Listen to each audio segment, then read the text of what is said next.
Folks, today's Monday, June 29, 2026, coming up on Roland Martin Unfiltered, streaming live on the Black Star Network. Today, the Supreme Court issued significant rulings concerning executive power and voting rights. The justices blocked the twice-impeached, criminally convicted felon-in-chief Donald the Con Trump from immediately firing Federal Reserve Governor Lisa Cook, but permitted him to remove a Democrat from the Federal Trade Commission. Also, the court upheld a Mississippi mail-in voting law that allows ballots postmarked after Election Day, by Election Day, to be counted. In addition to that, E. Jean Carroll, she wins her suit against Trump. We'll explain with the Justice Correspondent Elis Mystal. In an unexpected political shakeup, a prominent conservative radio host in Georgia is endorsing Democratic Senator Jon Ossoff. Shelley Wynter will be here to explain. Black farmers in Mississippi are suing for being paid less than white South African guest workers brought to the country through the H-2A visa program. A lawyer in that case will tell us all about it. Plus, actress Garcelle Beauvais slams racist Megyn Kelly for her tirade against Haitian immigrants. It's time to bring the funk. I'm Roland Martin Unfiltered on the Black Star Network. Let's go. He's got it. Whatever the miss, he's on it. Whatever it is, he's got the scoop, the fact, the fine. And when it breaks, he's right on time and it's rolling. Best believe he's knowing. Putting it down from sports to news to politics. With entertainment just for kicks, he's rolling. It's on go, roll, y'all. It's Roland Martin, yeah. Rolling with Roland now. He's funk, he's fresh, he's real, the best, you know he's Roland Martin now.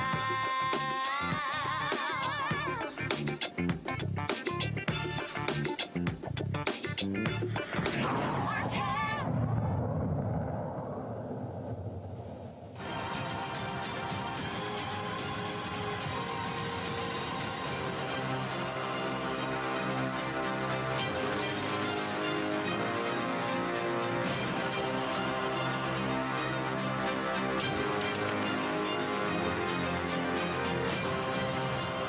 Big decisions came down today from the Supreme Court, one day before the end of the current term. In two decisions, the extreme court blocked the twice-impeached, criminally convicted felon-in-chief Donald the Con Trump from immediately firing Federal Reserve Board Governor Lisa Cook, but backed his authority to fire a Democratic appointee to the Federal Trade Commission. In another decision, the court upheld a state law allowing mail-in ballots postmarked by Election Day to be received and still counted up to 5 business days later, a defeat for Trump and the GOP's efforts to curtail voting by mail. In addition to that, they refused to hear his case regarding the E. Jean Carroll. That means that he's got to pay up. The nation's justice correspondent, Elis Mystal, joins us right now. Ellie, glad to have you here. Lots to talk about, obviously. So let's get right into it. Ellie, how you doing? I'm good. How are you? Doing great. Okay, let's see. Which one you want to talk about first? Let's do the firing cases, because that's going to have a huge effect on how the government is allowed to function. In one case, the Supreme Court said that Trump can fire anybody working for an executive agency. So that, in this case, was the Federal Trade Commission, but that can include the Securities and Exchange Commission, that can include the EPA, OSHA, EEOC, name a federal agency. Trump can fire any single person who works at that agency, including leaders that were Senate confirmed. But there's one agency that skips that, the Trump's power, and that is the Federal Reserve Board. In the second case, they ruled that Trump could not fire Fed Commissioner Lisa Cook for no reason at all. He can still fire her for cause, but he can't fire her on a whim. So what's the difference? Why do we have one rule that covers all federal agencies except for the Fed? And the reason is money. Right? That's the only reason here. It's capitalism. The Fed protects the business investments of the billionaire class, of the Epstein class, and of the Republicans that currently control the Supreme Court. Legally, there is no distinction to be made between the Federal Reserve and the FTC. Roland, these two institutions were created by Congress 1 year apart. They were both created by Woodrow Wilson, the Fed in 1913 and the FTC in 1914. Both of these isn't the Federal Reserve, institutions- but isn't the Federal Reserve supposed to be independent and the FTC is a part of the administration?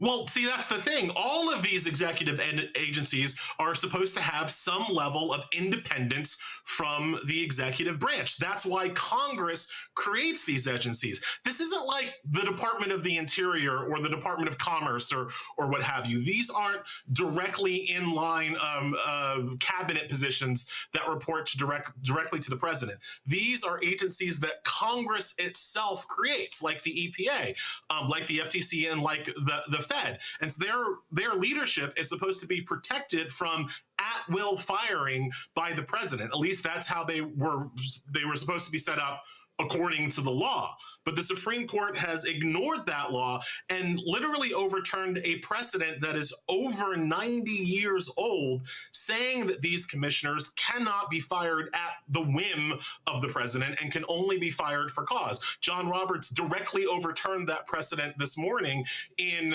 giving Trump the ability to fire everybody except for the Fed. Okay, so here's the issue. Is it just leadership, or are they saying that Donald Trump can fire any federal employee that he wants? Everybody. Like it's Elon Musk with the chainsaw. They are now truly allowed to go through the entirety of the federal government, not just the executive branch, but now all of these independent organizations like the Consumer Protection Financial Bureau, again, like the SEC. And again, why do they want to do that? Well, it's because things like the FTC, the SEC, what these are there to do is regulate business. They're there to constrain smash and grab capitalism, right? That's why the billionaire class doesn't like them. You think they like having to file quarterly SEC reports? They don't. You think they like getting brought up on insider trading charges? They don't. And so when you cut these agencies out, what you do is unleash smash and grab capitalism. The Fed, on the other hand, that is protective of the billionaire class. That is protective of the U.S. and global economy. That is protective of the value of the dollar. And John Roberts is like, don't mess with my money. So it's literally a situation where if you are a consumer being hurt by these people, John Roberts doesn't have any time for you. But if you are a billionaire who needs the global economy to work the way it does, John Roberts has a lot of time for you. Well, I said point blank, if a Democrat wins in 2028, inauguration day, I ain't even waiting. I'm like, all those Republican appointees, all y'all asses gone. And what it also means is that part of the reason the FEC has been a toothless tiger is because they did not, you typically would have 2 Democrats, 2 Republicans, and then you couldn't get anything done. Well, guess what? Tables have turned. You're now in a position to say, okay, fine, we're going to sit here and appoint, again, as if you have a Democratic president, we're going to appoint 5 nominees who are Democrat, and we're going to completely regulate. Listen, they hated Lena Khan, who was over the Federal Trade Commission. Mark Cuban was one of the folks who didn't want her reappointed if Kamala Harris won. And again, what this says is, okay, rules for y'all, rules for us. Roland, I would love to agree with you, and I certainly think that's what the Democrats should do. But have you met the Democrats? Roland, you and I could not get Joe Biden to fire the post office guy. I mean, Joe Biden wouldn't fire Louis DeJoy, of all people. And now we think the next Democratic president is going to come in and actually use this new power maximally. I would love to believe that that was the case. But everything I know from the Democratic Party tells me that they are too weak. They are too candy-ass to actually use the power the Supreme Court has given Trump. To say nothing of the fact of a subtlety in the ruling, and this was from Neil Gorsuch in a concurrence, where he's basically saying that, yeah, this power swings both ways, but when the Democrats do it, we're just going to overturn the laws that these regulators pass, right? So it's a heads I win, tails you lose situation. If the Democrats come in and use their power maximally for the first time ever, I think Neil Gorsuch and the other Republicans will be waiting in the tall grass to knock down the regulations that those new people pass. We'll certainly see if that happens. All right, this mail-in ballot lawsuit, the Republican National Committee, they really wanted this to be thrown out. And what was interesting is they were actually opposing Mississippi when it came to this. And so here you had, and that's a red state. And what they were trying to argue is they were trying to argue that the Constitution says that all voting must take place on Election Day, that if a ballot was postmarked by Election Day and it came in later, you can't count it. The extreme court said, nope, sorry, Republicans, it stands. Yeah, this is actually a win for democracy, and one of the only ones we're going to get. 5-4, written by Amy Coney Barrett, of all people, with Barrett and Roberts joining the liberals. They said that Mississippi's law, which allows for the counting of ballots received up to 5 days after the election, that those ballots still must be counted. The case turned on this word election. The case turned on the word choice. The Congress is able to set, the federal government is able to set the date of Election Day, right? We all know it's the first Tuesday after the first Monday in November. But what constitutes making that choice? And according to Amy Coney Barrett and the majority, the choice is made when you fill out your ballot.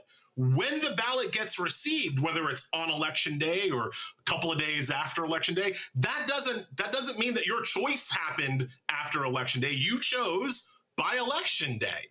The fact that the government didn't get your choice until later, well, again, that seems like a problem with the post office. And where the Republicans who were opposed to this really got hung up on was the fact that we already do this for military ballots, right? We already do this for absentee military ballots. If you are a soldier serving overseas in Iran now, based in Germany, wherever, you make your choice by Election Day and then you send it, and then the government has, 5-10 days before the ballot gets there, before that ballot gets to be counted, right? So that's how it's supposed to work. That's how it works in Mississippi. And that 5-4 is what the Supreme Court upheld. In dissent, Sam Alito really got hung up on this word choice. And it's not surprising to me that the same guy who overturned Roe v. Wade couldn't understand what the word choice meant.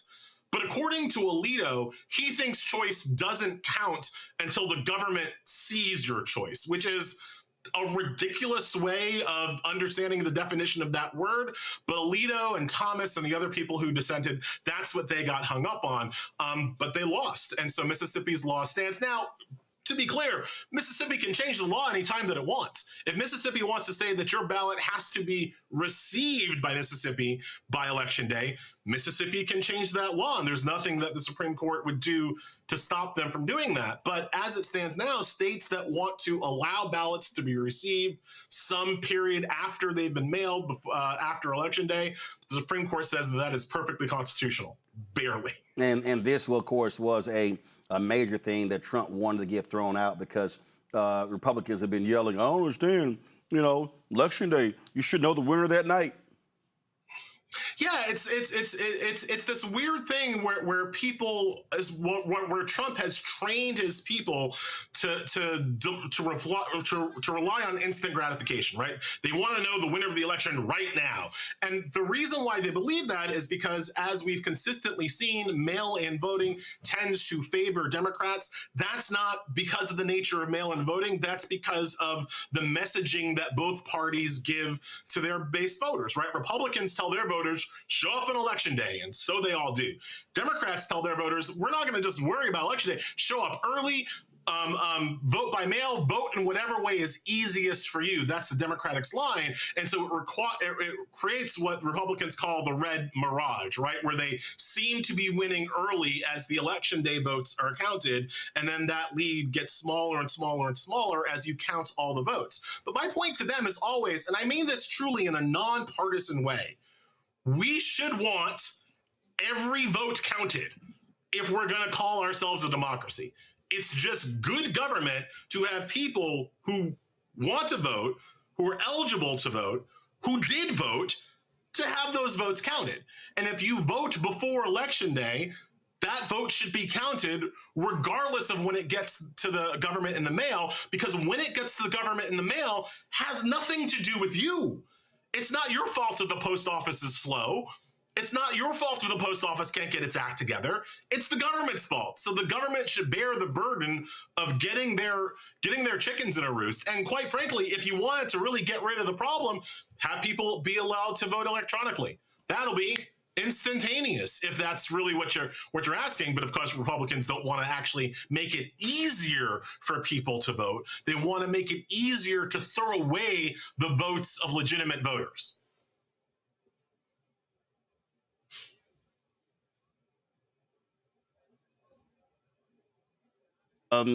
E. Jean Carroll is smiling today. Yes. So another loss for Trump, and I'm sure the ketchup bottles are flying around, is that the Supreme Court declined to hear his appeal in the E. Jean Carroll settlement, which means there are no more appeals. Pay that woman her money is the answer now. The Supreme Court, and I'm not surprised the Supreme Court didn't weigh in. The Supreme Court rarely weighs in on settlements like this, even though Trump huffed and puffed and threatened to blow a house down. It's not surprising that the Supreme Court didn't want anything to do with this. So now he has to pony up that $5 million. And anytime he trashes her again, her lawyers say, we're going back and hitting you up for more money. I think he'll find some way not to pay. I don't know how legally he's supposed to pay, but one thing I've learned about Trump is that anytime he's accountable for anything, he seems to slip out of it. So I'm sure he'll probably pay her off in like Trump steaks or something. But yes, technically he is now on the hook for $5 million to that woman who he dragged through the mud, who he defamed, and who he adjudicatedly sexually assaulted. All right, Elis Mystal. Tomorrow's last day. Tomorrow. No, and there's the one case that we're all waiting on. You know what that one is? Two huge cases. There are two huge cases coming tomorrow. Well, three huge cases coming tomorrow. One is about trans rights, and I think the court is going to be very harsh towards trans people in that case. Another is about campaign finance. I think the court is going to make it a lot easier for dark money to get into our electoral system. And then obviously the third case is birthright citizenship. We will see tomorrow if the 14th Amendment still exists. Knowing this court, they will get rid of it. I just don't. We can hold our hope, but I just don't trust this extreme court. Have me back tomorrow. My official prediction is that birthright citizenship survives 7-2, and I will not be surprised if I'm completely wrong. But I still have to hold to hope. I have to hold on to something. All right. I certainly appreciate it. Elis Mystal, thanks a lot. Talk to you later. All right. I want to go to my panel. The one that really jumps out here really deals with being able to fire anybody you want to. I mean, you literally had these protections that were all a part of that, but it's crazy. Thelma Anderson, creator of the Public Opinion Court and author, should have been prosecuted from Dallas. Kelly Bethea, communication strategist, joining us from D.C. Jelana Jones, Texas State Representative and lawyer out of Houston. Jelana, I'll start with you. I mean, the whole point of having protections is you don't get somebody who is impetuous, somebody who is petty, and who is pathetic. And the court says, okay, you can do what you want to do. But again, what's good for the goose, good for the gander. Did you say you were going to me first, Roland? Yeah. Okay, so on the one hand, I don't agree with the professor totally. What I think is they literally broadened the president's power to be able to get rid of anybody at a federal agency, and they cracked the I guess the shield that protected the FTC and Lisa Cook. And I think the Supreme Court is not stupid. I think Republicans are not stupid. And I think that they gave Supremes the opportunity to go back and get rid of Lisa Cook after the midterms, because they know that Trump has a problem as it relates to Black women, and they didn't need one more thing that they could use during the midterms, because there really is no difference in those federal agencies, except for, I will say, the FTC does do policy, and some of the other ones are like enforcement. So I don't believe that saving Lisa Cook's position is set in stone, and the Supreme Court literally has given Trump a way to come back, because he said, oh, the reason you can't fire her now is because you didn't do it for cause. What you're alleging happened before, and it's established precedent that it has to be for cause. But as he just said, they just wiped out over 90 years of precedent in expanding his powers to get rid of executive level appointees.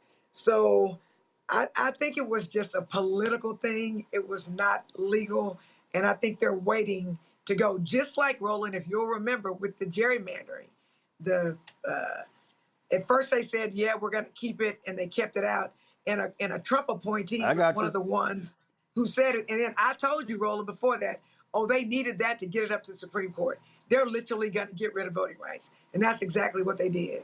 So I think it's a sleight of hand. I think it was a political management situation, Got it. not the law. And after the midterms, she's going to be gone. Kelly. I mean, that was a lot, right? It was basically just a litany of just how the Republicans and Trump specifically is going to steamroll over every American and their rights. But the message that I received from all of this is that the Fed gets a guardrail because the markets need stability, but everybody else is up for grabs. You know, workers, consumers, civil rights enforcement gets political whiplash every 4 years because you now are in a predicament where, depending on who is in one branch, you can, not just lose your job, but lose your rights, right? So what does that mean for us? What does that mean for Black people? We rely on federal government a lot more than our other racial counterparts. Why? Because pretty much everybody else has failed us systemically.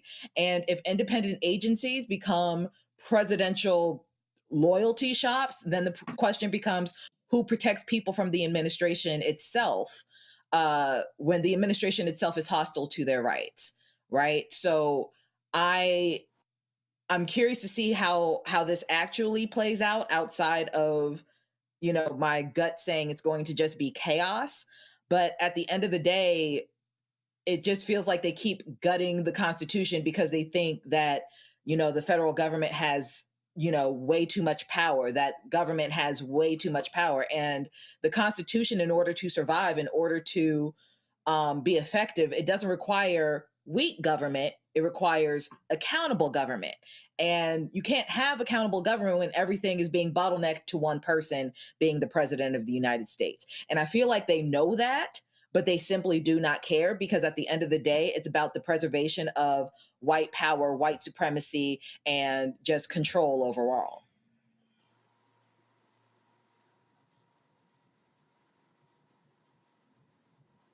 Thelma. The one thing that I always say about when we're looking at this political regime is you have to pay attention to what they don't say, because it's what they don't say is what they're going to do. So when looking at this ruling and how they word salad us in order to try to hide their real motive, plan, and opportunity and their intent, which is a part of the Federal Rules of Evidence, if anybody wants to look that up, they literally said that you have to follow the law. They let Trump know you didn't follow the right procedures, the law. So we just letting you know we're going to give you an opportunity to bring this back. And if you notice, majority of some of the cases that have been ruled on have been on the backs of African Americans or minorities. So if that shouldn't tell anyone anything about how this country feels about people of color, it says it every time they make these rulings. And to say that the president literally can ignore the civics of this country is saying civics don't matter anymore. You can do what you want so long as you bring it to the Supreme Court and you allow us to come back and dictate and give you the green light. But we ain't going to show them how the light is green. We just going to show them that the light can be a little bit of yellow if you all do the right thing. And that's exactly what we're seeing. And to do this on the backs of a Black woman who actually is doing her job, that to me says more than anything about the security and the protections that we were afforded no longer exist. Well, we wait for the final rulings tomorrow, and then we'll see what happens. All right, going to a quick break. We come back. A surprising endorsement in the Georgia U.S. Senate race. A well-known conservative radio talk show host, is backing the Democrat. We'll talk about that. Also, the GOP war on Black America continues. Actress Garcelle Beauvais slams Megyn Kelly for her racist attack against Haitian immigrants. We got that. A lot more. You're watching Roland Martin Unfiltered on the Black Star Network. All right, folks, let me tell you about Chapter. Now, if you're on Medicare or about to be, the system is not set up to work for you. Too much fine print, too many plans, and too many people making money off of your confusion. And look, we're used to this. We're no strangers to systems that don't have our best interests at heart. But we don't have to accept it when it comes to Medicare. That's why I'm telling you about Chapter. Their advisors are independent and honest. In fact, they're the only Medicare advisors that compare every plan nationwide. And they're focused on one thing: what works for you. If there's a better plan out there, they'll find it. If you're already in the right one, they'll tell you that too. There are no games. Just last year, people who switched with Chapter saved an average of $1,100. It's 20 minutes and a real person. It's completely free. My parents actually have already called. My mom sent me a text. Folks, give Chapter a call at 724-264-8281, 724-264-8281, and connect with someone you can trust. Folks, these are the kind of services that we need for our audience here at Roland Martin Unfiltered and the Black Star Network. So call Chapter right now, 724-264-8281. It's your boy Earthquake, giving Roland Martin something to do, because he don't know what to do. He from Texas. Ain't his fault.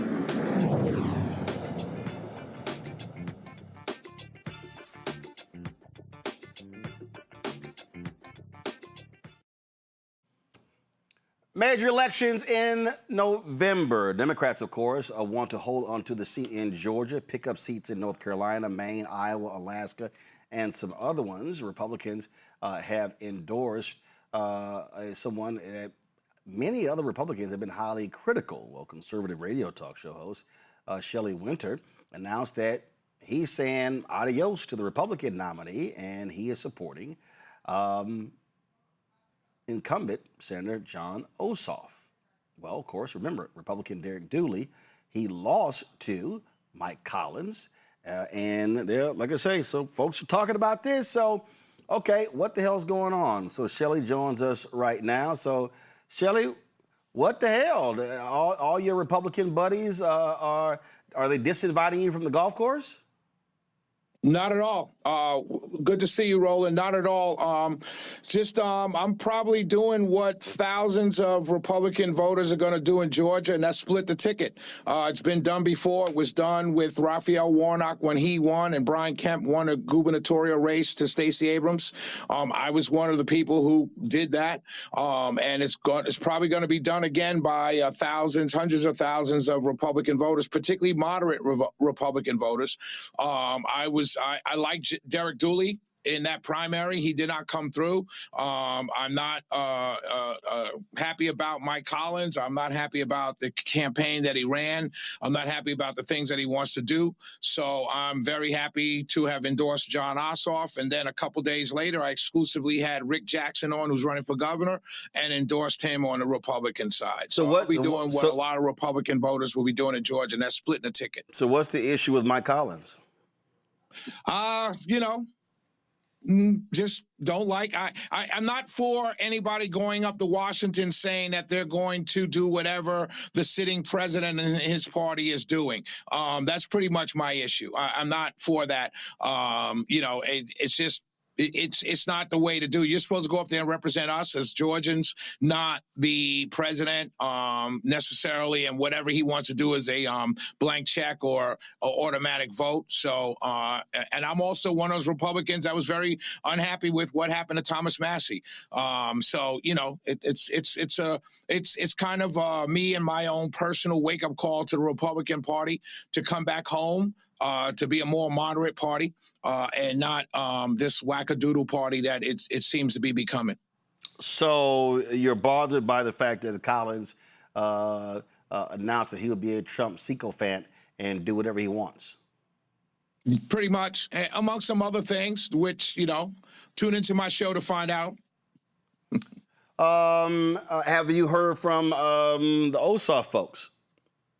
Yeah, they were on my show when I endorsed them. I've had a great relationship with it's Ossoff, by the way, but I've had a great relationship with the Ossoff campaign. I've had a great relationship with his Senate office. We're in contact. He's a good representative of Georgians. He responds to the needs of Georgians, and that's why I endorsed him.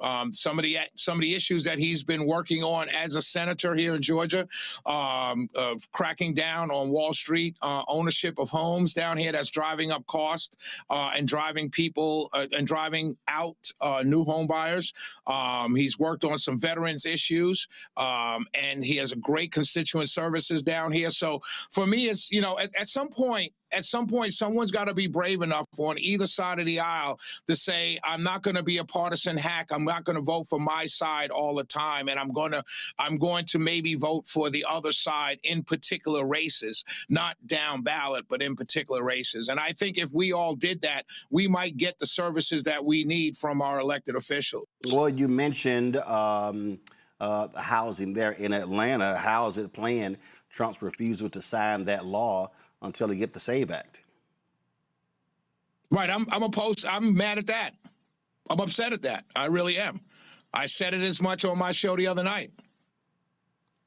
All right. Well, listen, it's going to be a whole lot seeing what happens. And last thing, the next time I'm in Atlanta, I'm going to come by your studio so I can show you how to do your phone right. So we ain't got them 2 black bars on the side, Shelley. So we can right. I'm sorry, man. Hey, I apologize for that. I'm happy. You know what? I'd like for you to show me. I would like for you to show me. I would like for you to show me that while we're on the golf course for NABJ. And Shelley, please call me so we can put this tournament together. Shelley, you don't want to be on the course. I'm gonna take your money, Shelley. I can't wait to see you, my brother. I'm gonna take Can't wait to see you in Atlanta, my brother. I'm gonna take your money. All right. I can't wait to see you. I'll be there for a whole week. All right, Shelley Wynter, we appreciate it. Thanks a lot. I can't wait to see you. We appreciate it. God bless you. Thanks a lot. It is going to be, obviously, we're already in the midst of campaign season, and that's going on. Over the weekend, Democrats had their Texas state convention. Of course, it was all about focusing on trying to rally the base around their ticket. Gina Hinojosa running for governor, State Representative James Tallarico running for United States Senate. And I saw some chatter online. There were some people who were not particularly pleased with Tallarico's speech because he cited his family and the Texas independence from Mexico, when in reality, the Texas Revolution was over slavery. But we'll deal with that. But one of the folks who spoke is Representative Jolanda Jones, and she had the folks there a bit fired up, and it was a direct challenge to all of the candidates running statewide, saying, if y'all want to win, y'all had better focus, laser-like focus on black folks. Black Texans are heartbroken after 2 extraordinarily inspiring, qualified black women, Vice President Kamala Harris and Congresswoman Jasmine Crockett, lost. With Congresswoman Crockett's loss, there are zero, zilch, nada black statewide candidates for the midterms. Black Texans are hurt, angry, and discouraged. You can clap, it's the truth. Ignoring that reality won't make it disappear. Telling us we have to vote Democrat won't motivate us to vote. But there is good news. We can earn the black vote. Not assume it, not expect it, but earn it. And let me be clear. We don't want Texas to make the same mistake this country made when Walter Mondale defeated Jesse Jackson. Too many people assumed Jesse's inspired supporters would simply fall in line. They assumed the energy and enthusiasm he created in black communities would automatically transfer to the Democratic nominee. It didn't happen. Just like today, with Vice President Kamala Harris and Congresswoman Jasmine Crockett didn't win, we can't assume the voters they inspired will simply show up. Inspiration doesn't transfer, it must be earned. So the question is simple. Are we smart enough, Texas Democrats, to learn from history? Will we invest in Black Texans and earn the Black vote? Or will we take Black voters for granted and wake up after Election Day with a big L? The 18 Democratic members of the Texas Legislative Black Caucus represent, for the most part, more than 90% of Black Texans. We know our communities, and we've earned their trust. But trust alone does not make people vote. The members of TLBC know our communities. We know our pastors, our county and precinct chairs, our neighborhood leaders, our organizers, radio shows, newspapers, podcasters, social media influencers, and the Black thought leaders, political consultants, and pollsters who actually make Black voters go to the polls. Radio costs money. Digital costs money. Organizing costs money. GOTV costs money. So if you know and you appreciate that you need us and you respect us, if you trust us, invest in us, work with us, not around us, and together we can deliver victory. There are, okay, all right.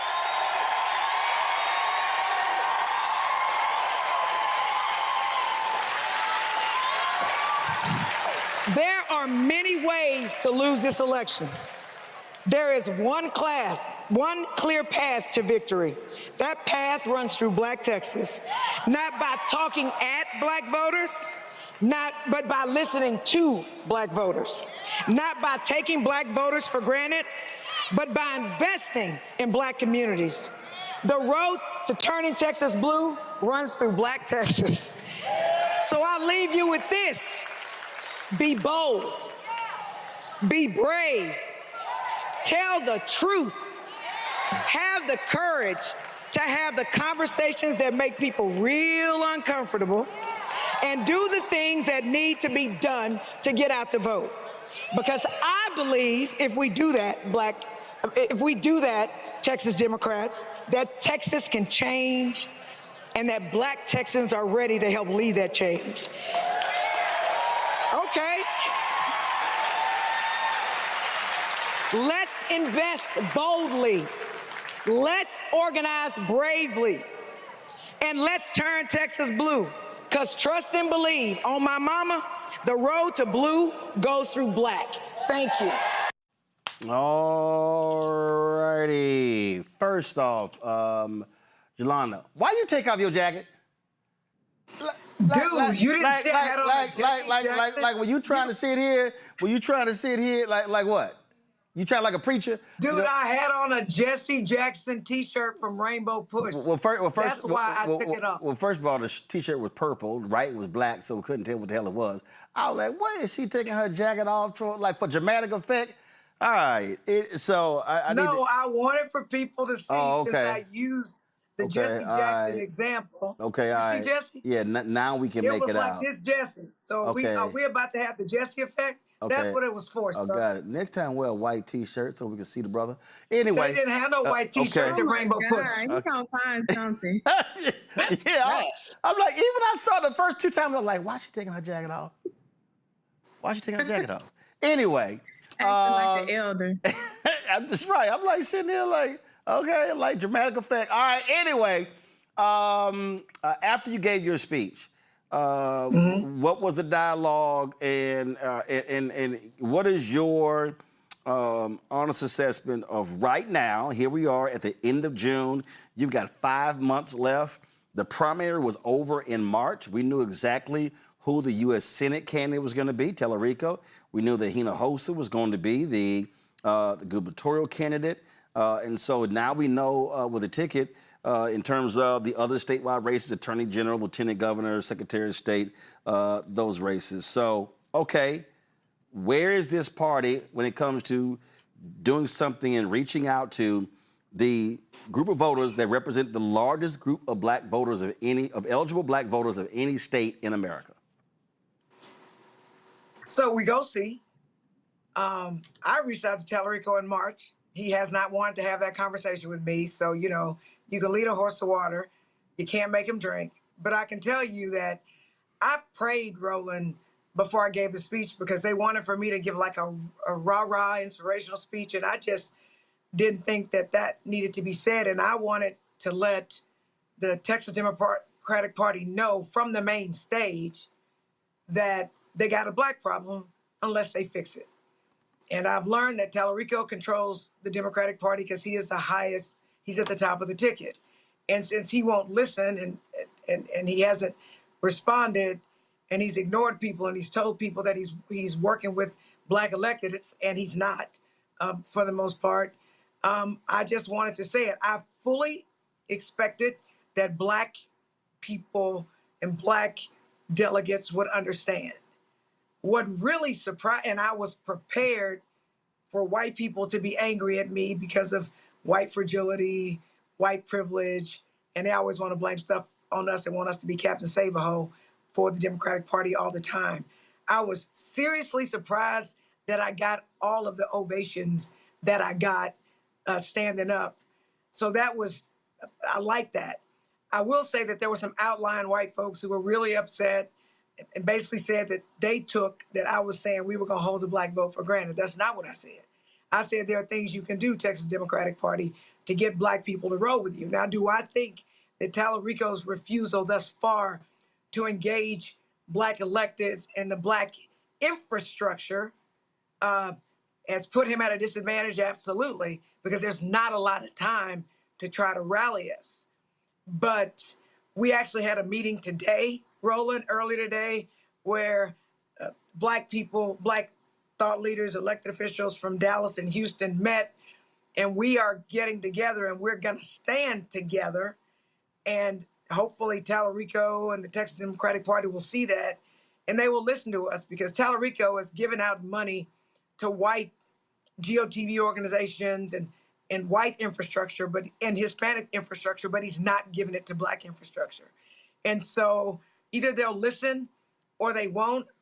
Again, even though I knew I could lose votes, I did it anyway, because sometimes in life you got to pick a side, and I need to know if the Texas Democratic Party is going to pick our side. I did speak with Kendall Scudder, the chair of the Texas Democratic Party, and he told me he would be meeting with me. Again, meetings do nothing if we don't have action into it, but I have already told them, Roland, they need to pay for black infrastructure. They need to pay for media with you and not just CNN, and other people like you.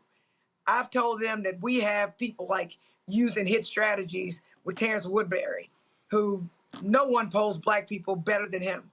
We don't want no white pollsters. They don't know how to poll us. And for the most part, I've told them it takes money to get the vote out, right? Inspiration doesn't get the vote out. So Tallarico needs to pay for us to get our voters out. Only then does Tallarico have a chance to win. If he continues to do what he has been doing, I believe Tallarico is going to lose. So we'll see. Tallarico's campaign has not reached out to me, even though the most talked about speech from the Texas Democratic Convention, from what I see on social media and from what I hear, is the speech that I made, because that's the big elephant in the room. Because again, Tallarico and everybody statewide and the Democratic Party has a black problem, whether they acknowledge it or not. And inspiration is not going to get us to the polls. One of the things that that I have consistently been saying, and in fact, on Saturday, I spoke the Northern Virginia Pastors Association had a town hall, Freedom to Vote, and I was a keynote speaker. And I made that point that the bottom line is we're not interested in being sharecroppers. We're not interested in tilling the soil, and that the reality is the money has to be put on the ground. And even though Texas is an expansive state, huge state, 254 counties, there's a lot of ground to cover. Everything can't be done just by putting ads on television.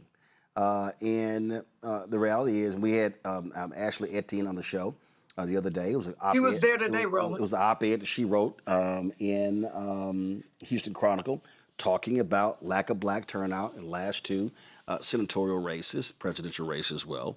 And same thing when about putting resources on the ground. At the end of the day, what I keep telling these candidates, point blank, is that the math is the math. The further you get away, as every day progresses, as you move forward, you're further away from the civil rights movement, and as each day progresses, you're losing baby boomers, people who came of age or who were in their, who were 18, 19, 20, in the 20s and 30s during the 1960s. And if you look at the data is very clear. 65 plus voters, black, significant numbers identify as Democrats. You go 55, 64, still a big number. You go below 54 years old, that drops. And I have been saying for years that Democrats are going to have to spend a minimum 4 times as much time and 4 times as much money than they normally do in order to reach black voters, because black voters are not as self-identifying as we used to. And I don't know what the hell these white Democratic strategists are smoking or sniffing, but they don't understand the real world in black America and black Texas. But Roland, in Texas, it's not just the strategists. It's like the white Democrats. I had one of my white supporters be very upset. She texted me and was very upset because she thought I was threatening to withhold the black vote and that a really bad man, Paxton, was going to win. And I told her I'm not threatening anything, but I also told her, you literally cannot shame us into voting for Tallarico if he won't even, when he needs us, come and speak with us and listen to our issues and develop a strategy to address our issues. And so to say, what are you going to do? Like vote Republican? Like they don't think we have a choice. They think that we have to vote for Tallarico. But what they understand is the couch is actually a choice. And we've seen it since Obama ran in 2008, 2012. You have seen a drop. You have seen a drop in black voter participation in every election. It's right there in the numbers. I don't know what the hell they're looking at, and it's there in the data. I don't understand it. But you know what I told her, Roland? I literally said, let me be clear. I have an option not to vote for Tallarico. I can go vote for who I want to vote for, and I can literally skip that race. And Tallarico needs our votes. But I also told her, what I'm going to need for you not to do, you literally are turning people away from the Democratic Party. You are purporting to speak for Democrats. The second you go tell somebody you don't, basically you too dumb to know how to vote, like you're making a bad decision, it's our fault being black people's fault, that Republicans are winning, blah, blah, blah. I'm like, the second you move your mouth as a white person, in this case, a white woman, to go and complain about what black people don't know, what they can't do, how stupid they are, why we're stuck in the situation we're in, to a black person, I doubt very seriously whether the black people agree with you. Some might push back.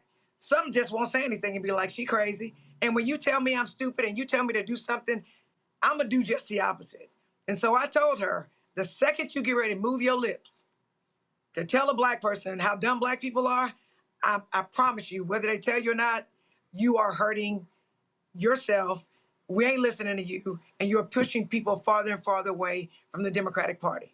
So interestingly, and I was pleasantly surprised that she understood, because I told her, you need to listen to what I'm saying and not be defensive, because I agree with you.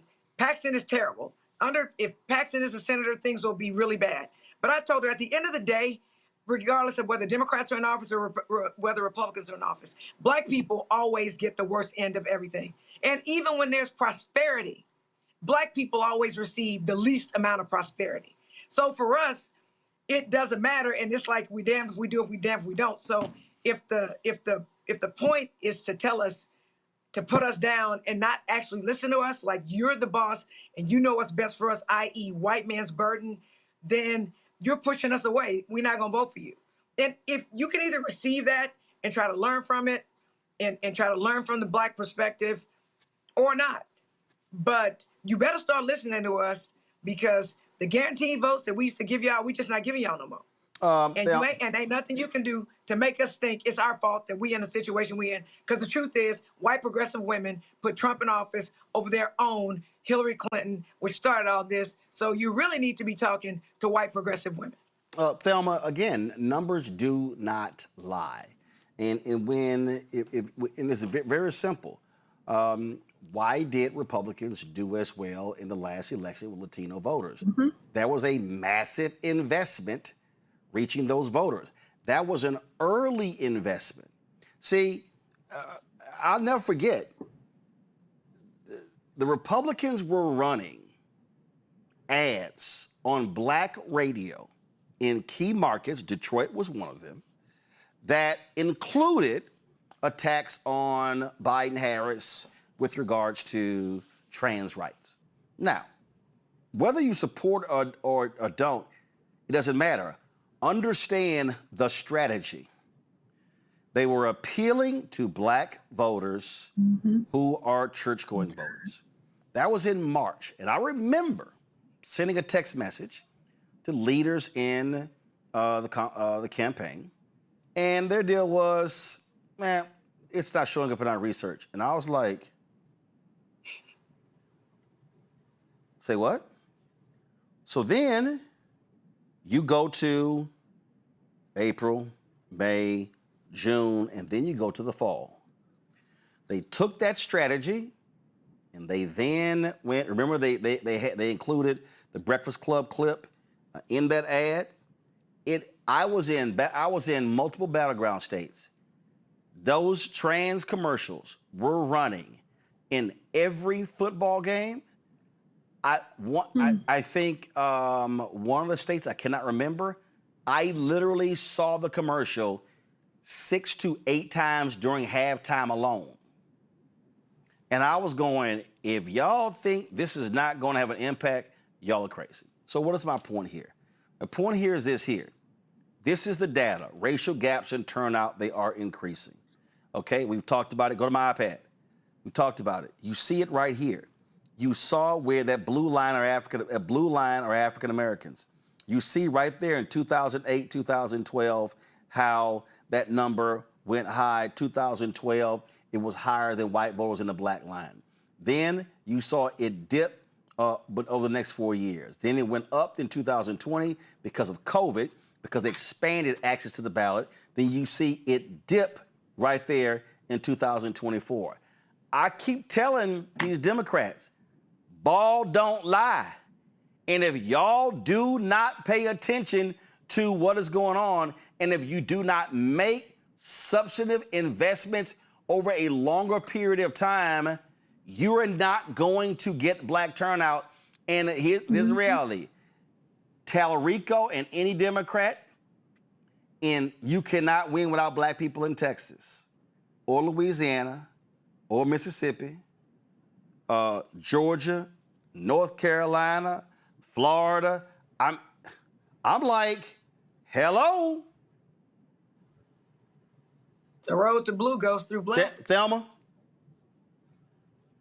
You're absolutely correct. And the one thing that I've continued to say about Tallarico is that he doesn't acknowledge the Black vote. And he only acknowledges the Black vote when he needs it. And they forget that Texas Black vote is not like Georgia's Black vote. And what we are seeing now is the Black vote in Texas, that the Dems are tired. They're tired of being abused. They're tired of being taken advantage for because of their vote and the power in the Black vote. They lay down. They don't do anything to protect the Black vote.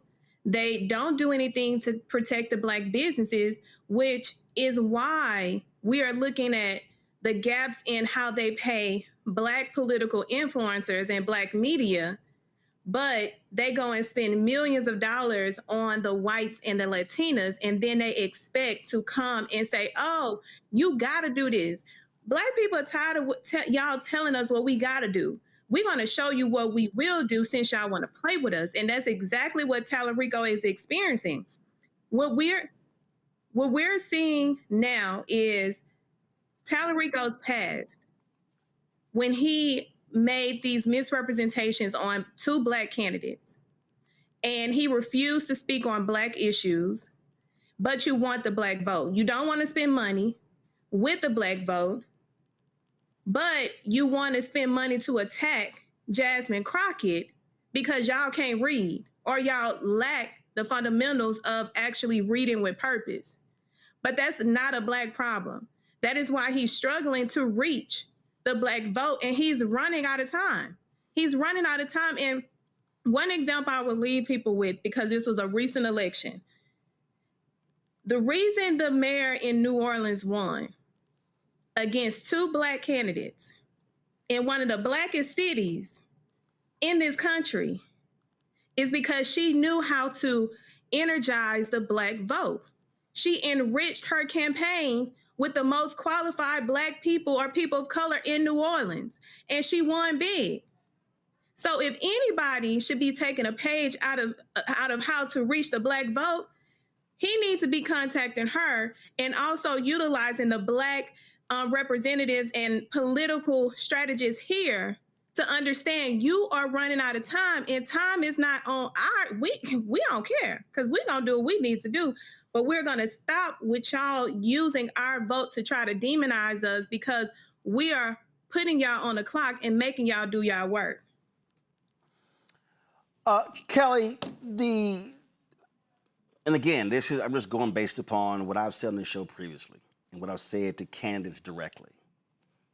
Every day that you wait is a day that you've lost, that you can't get back. And the reality is, from the moment the primary ended, it should have been, to me, and I'm not talking about just Texas. I'm talking about all of these places where Democrats need to win.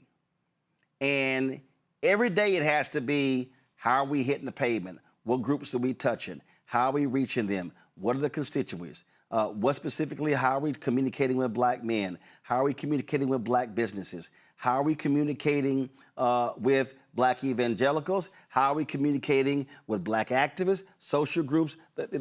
There has never been, but there is no monolith. And what people have to understand now, that Black voters are just as fragmented as other groups. I will never forget. As a matter of fact, y'all find, you probably can't find it right now, but go through our stuff from Georgia. And that was, I forgot which town we were in. This was in 2022, and it may have been Jonesboro. I cannot remember. There was a Black woman who owned a cafe, Kelly. And it was Herschel Walker versus Senator Raphael Warnock. And everybody kept talking about reproductive rights. And this sister said, listen, I'm a woman. I care about reproductive rights, but I am not having a baby. My baby is this cafe. And what I'm listening to Walker and Warnock talk about taxes, talk about supporting small businesses. And that was a perfect example. If you talk to typical campaign, they'll be like, oh, Black female, Black maternal health, reproductive rights. No, she was a business owner. And that right there, you've heard Black folks say, do not come talking to us about social programs. Come talk to us about entrepreneurship, because this generation, what's the favorite phrase? Securing the bag. And so, again, if you have campaigns and you do not have Black people, African Americans who are tied into Black people, who know what Black people are saying, and to Jelana's point, if you're utilizing the public opinion, the public research, the opinion research of Terrence Woodbury, you're using the polling data of Cornell Belcher, who trained Terrence Woodbury, if you've got a Ron Lester, now you have an understanding of what specifically Black folks are saying, and that's not hard to do, but you got to do it.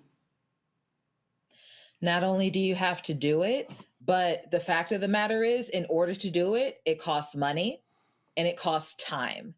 And what I have noticed is that on both sides of the aisle, but we're talking about Democrats right now, they are what appears to be intentionally lazy when it comes to investing in Black voting, Black galvanization to vote, etc. Because here's the thing. Black voters are also sophisticated. Like you said, we are not a monolith. Black conservatives are sophisticated. Black moderates are sophisticated. Black progressives. And we need to stop treating Black political behavior like it's just this one size fit all, to the point where you only see it as loyalty or betrayal, right? It is strategy. It is survival.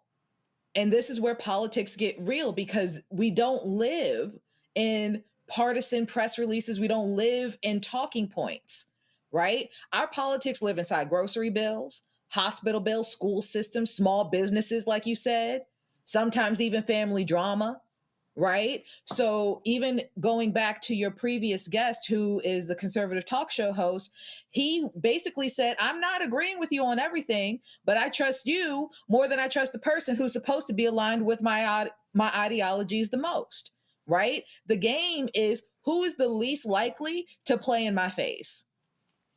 Who is the least likely to take me for granted? And right now, the answer is neither party. And that's why Democrats right now, especially in Texas, where it has been, we're about to turn blue for the longest freaking time, right?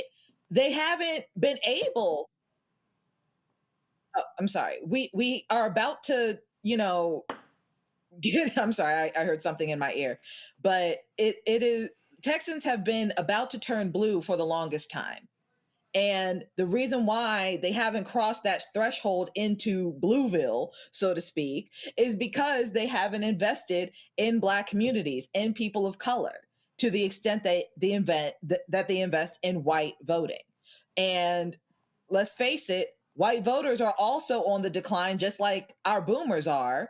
So you're going to have to put up or shut up eventually. Yeah, and I mean, listen, I know what we do. In fact, on Saturday, when we broadcast from the Virginia Dems Blue Commonwealth Gala, when I was interviewing, Mark Warner, and I didn't know he was going to do this. And again, when you talk to people who understand in terms of, what we do and how we speak to a group that nobody else does, and I got no problem saying it. There's nobody else Black in the digital space who does what we do. Nobody. And I'm including big names y'all know. There's nobody. That's just a fact. Nobody else is 5 days a week. Nobody else is centering African Americans exclusively. This is what Senator Warner had to say. Take 1 minute of this to just say to the audience what Roland does in terms of presenting, not just a Black point of view of America, but the fact that he is willing to put himself out, to hold all of us accountable in a way that communicates and says it in a much more real way than most people in journalism is important, because at this moment in time, people are giving up because it feels like the deck is so stacked against them. And this young man, Roland Martin, still calls it straight and keeps us in the fight. But now, I can guarantee you, when we start talking, when these folks start spending advertising money, and I've said this before, because the simple Simons out there really are stupid. It amazes me. You're going to, and let me just be real clear, everybody who's watching, y'all need to understand, and Jolanda knows this, Kelly knows this, Thelma knows this. You're likely going to see, once all the receipts are added up, upwards of $10 billion to $12 billion spent on this year's midterm. And for the simple Simon Negroes, white media is going to clean up. I just want y'all to understand, every major media company that is a public company.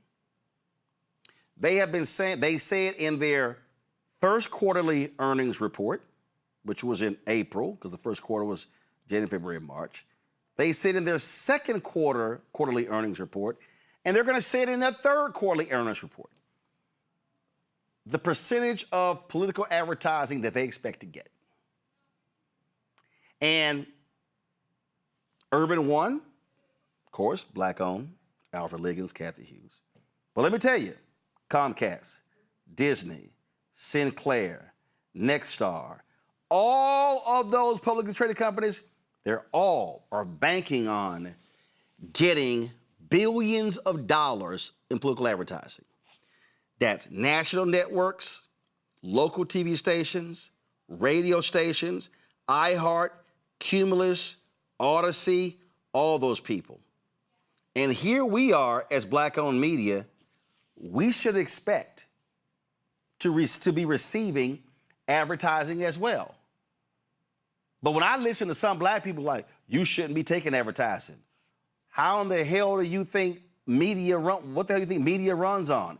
That is literally the fuel and the oxygen of media. But again, what I need our people to do is be far more sophisticated. And Jolanda, the problem that we have is that we got a couple of things.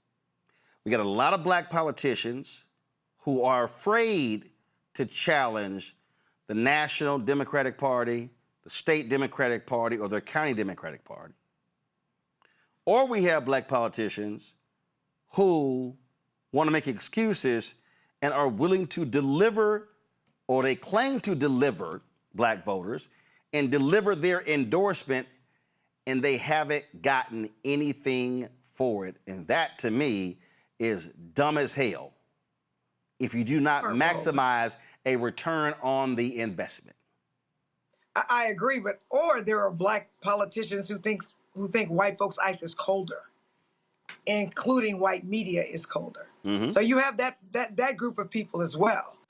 But what I mean, in our meeting today, like, people don't understand. I'll give an example. In 2022, when I was running, and it was the first time I was actually able to raise money, right? And so I was able and learned about things that I had no idea existed.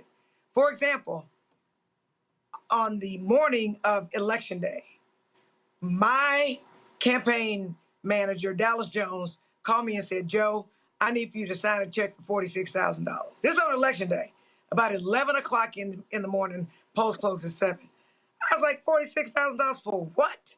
He was like, Joe, there are people who we know love you and they have not voted yet. And we only have until 7 o'clock. So we have got to touch those voters. We don't have a lot of time. And there is a company that can touch them. You have the money, Joe. Sign the damn check. I signed the damn check, right? So I think that people presume that just because somebody wants to vote for you, if they like you, they're going to come vote. People have lives and they're struggling in those lives.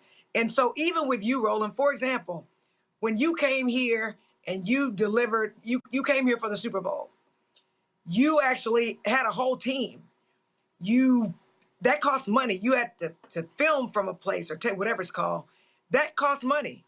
And for whatever reason, they don't appreciate what you do. And I will tell you this, when I started being on your show for CNN and MSNBC and all that stuff, let me be clear, I had more black people come to me and say, I saw you on Roland. I love me some Roland. And I'll also say, I know for a fact, Roland, and I don't think people appreciate this. If people pay money for something, they're invested in it. People pay you for you to be able to stay on. Those are people who actually swear by everything that you put on because they appreciate it. And I say that to say this.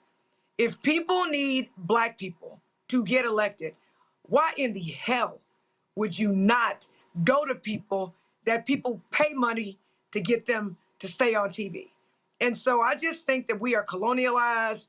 We think white folks' ice is colder. We don't value our stuff. And they think if we do offer the same thing as white people, that the value of our stuff is less. It costs less. And it's a problem. And unless and until Tallarico and everybody else, with white media starts getting black pollsters, black people like you, black social media influencers, black thought leaders, until they start listening to us because we have our ears to the ground, I'm telling you, they're going to lose. And this election is going to show those people better than we can tell them. Yep.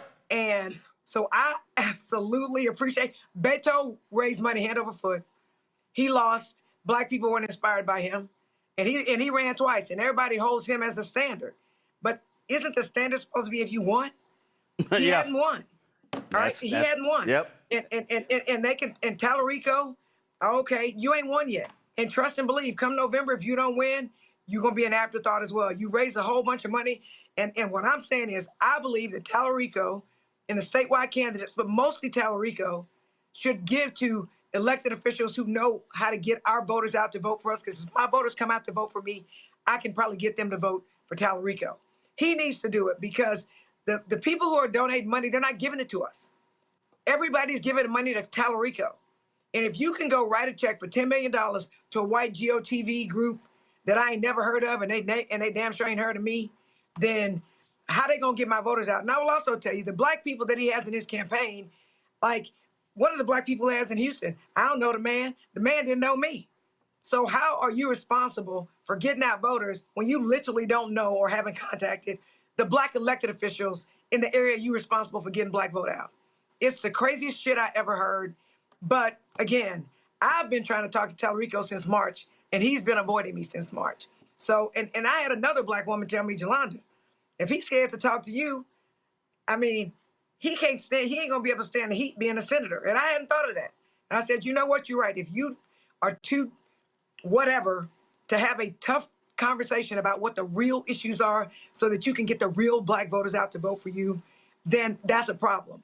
Because you don't know what's best for us, and you telling your little stories about how your mother suffered and was a single parent and all this stuff.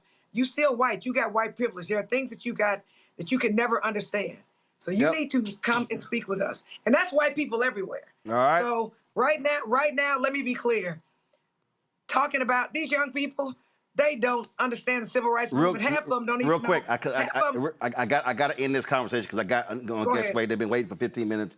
Let me go to a quick break. We'll be right back. Roland Martin Unfiltered on the Black Star Network. Support our work. Join our Bring the Funk fan club. You want to contribute via Cash App. Use a Stripe QR code. You see it right here. You're listening. Go to blackstarnetwork.com. That's for credit cards as well. Checks and money order. Make it payable to Roland Martin Unfiltered. P.O. Box 5196, Washington, D.C. 2003-790-196.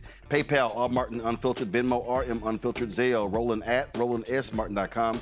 Roland at RolandMartinUnfiltered.com. We'll be right back.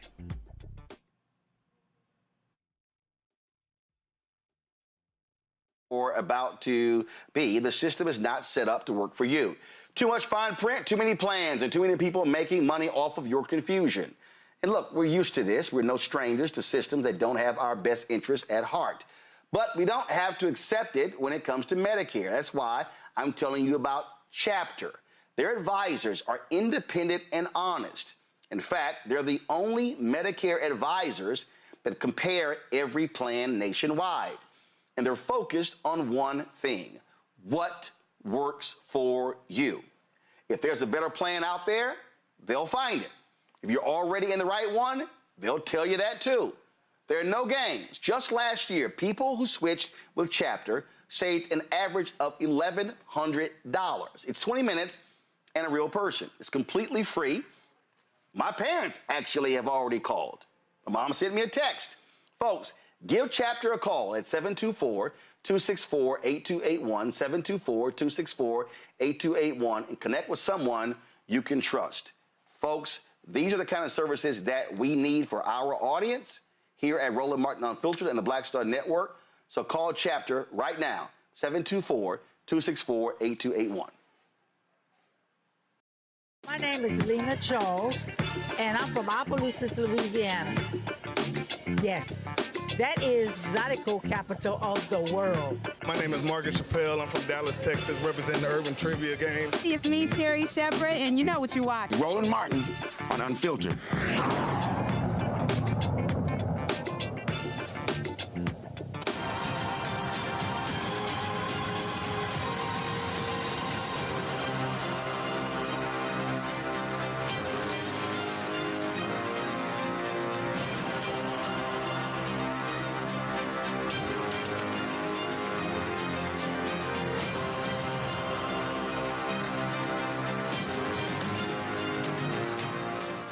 5 black Mississippi workers are suing a farmer who paid higher wages and favored white South African guest workers. The black workers, Michael Anthony Nash, Jimmy Shaw, Vinnie Kaysen, Grant Lewis, and Charleston Harris, allege a pattern of racial and citizenship-based discrimination and wage theft. The Mississippi Center for Justice and the Southern Migrant Legal Services filed a federal lawsuit in Greenville, Mississippi, against Gregory Carr, farm owner and manager of Carr Farms, headquartered in Schlatter, a small town in LaFleur County, Mississippi. It's a producer of rice and soybeans. Greg Shell of Southern Migrant Legal Services joins us right now. And Greg, glad to have you here. And so are these white South African farmers, were they the folks that Donald Trump let into the country? Well, they're among them. The Mississippi Delta has been using, they're now up to about 4,000 South Africans they bring in to help with the harvest. And they've been displacing the local black population that has been there for many years. And so what's happened is even though they're paying the South Africans higher and they've refused to raise the wages to the local workers are gradually being pushed out, even though it costs the farmer a little more money. But this is not unique to this one case. This is about the 7th case we filed on behalf of black workers in the Delta who've been paid less and offered less work than the South Africans that are imported. How long has this been going on? It's been going on for about 10 years, and nobody stumbled on it. And part of the problem was the local workers didn't realize they were entitled to the same pay as the South Africans. They didn't know anything about this program. All of a sudden, there were these South Africans showing up, and they just figured, well, okay, they're paying them whatever they're paying them, and they'll keep paying us close to the minimum wage. And that's what happened. And thanks to the Mississippi Center for Justice, they stumbled on this, and then they started asking questions, and it turned out there were literally dozens of farms doing this. There was such an outcry that it got on, and it was featured in the New York Times on the first page, and the Secretary of Labor himself came down, held a meeting in Indianola, Mississippi with the workers, and he sent down subsequently the Assistant Secretary, the Wage and Hour Administrator, and a strike force to go around the Delta and inform these farmers, you cannot keep doing this. Now, this last farmer we're suing, Mr. Carr, is sort of a holdover. We think most of the farms are now paying the South Africans and the Americans the same rate. But what has happened to make things more complicated is the Trump administration lowered the wages for all farm workers in October of last year, and it's a drop of about 25 to 30%. So the workers last year in Mississippi that worked on these farms were guaranteed $14.87 an hour.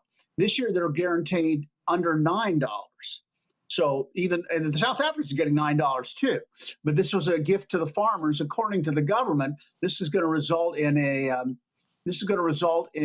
additional $1 billion with a B savings every year for farmers across the country by paying these lower wages.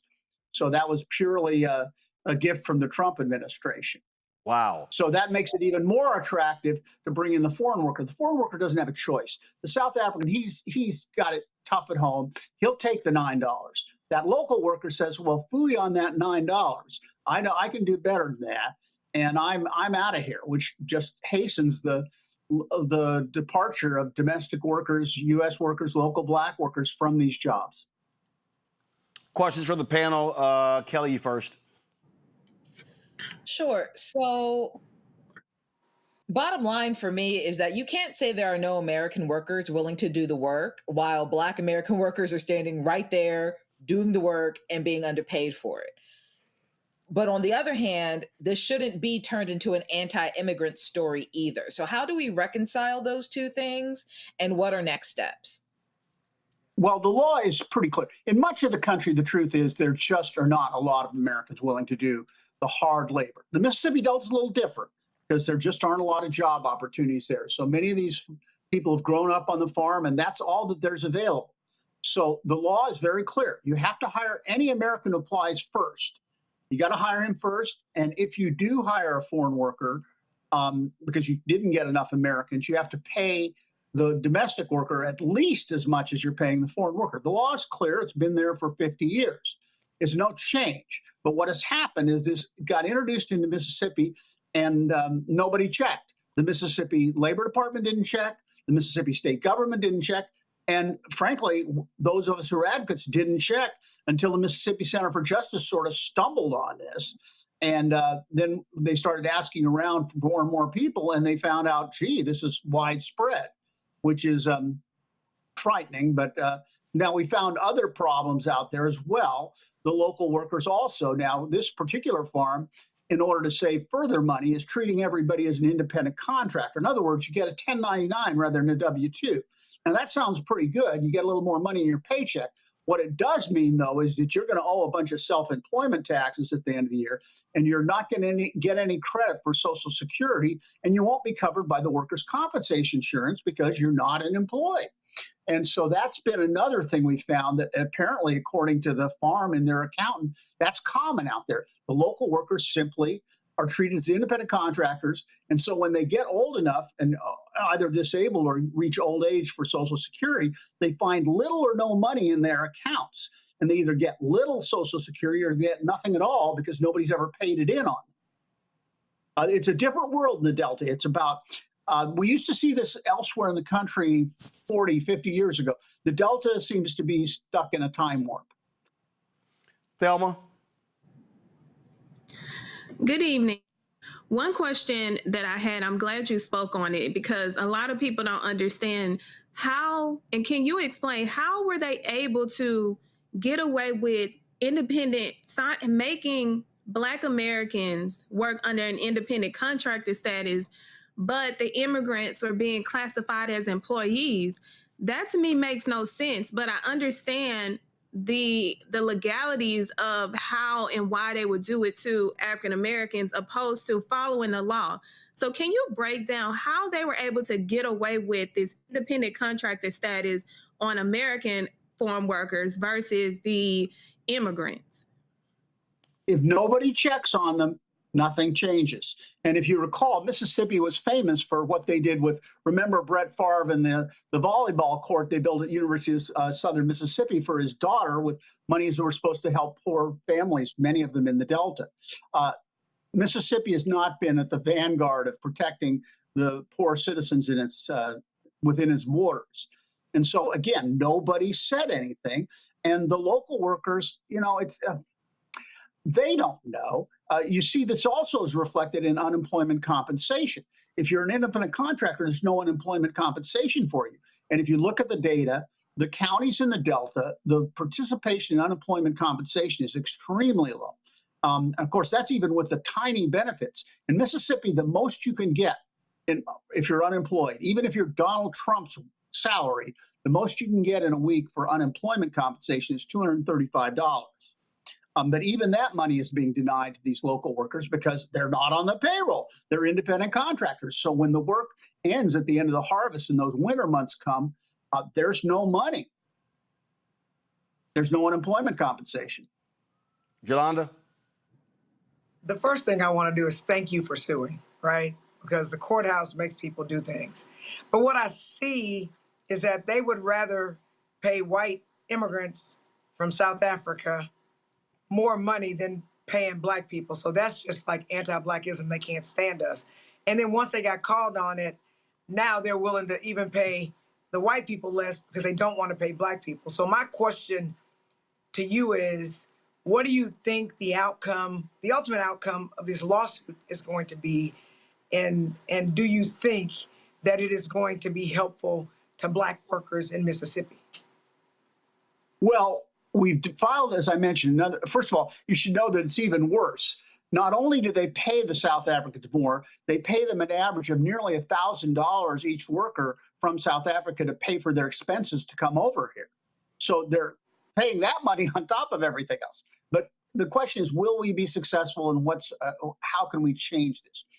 The other cases, like most cases in court, have settled, some of them for a good amount of money, because they realize they're wrong. And we're fortunate we're going to trial in Greenville, Mississippi. Greenville is one of those rare jurisdictions in the South where the jury pool is going to be probably majority black. And we've asked for a jury trial. We think that we won't have to, it won't be hard for us to explain to the jury what's going on here.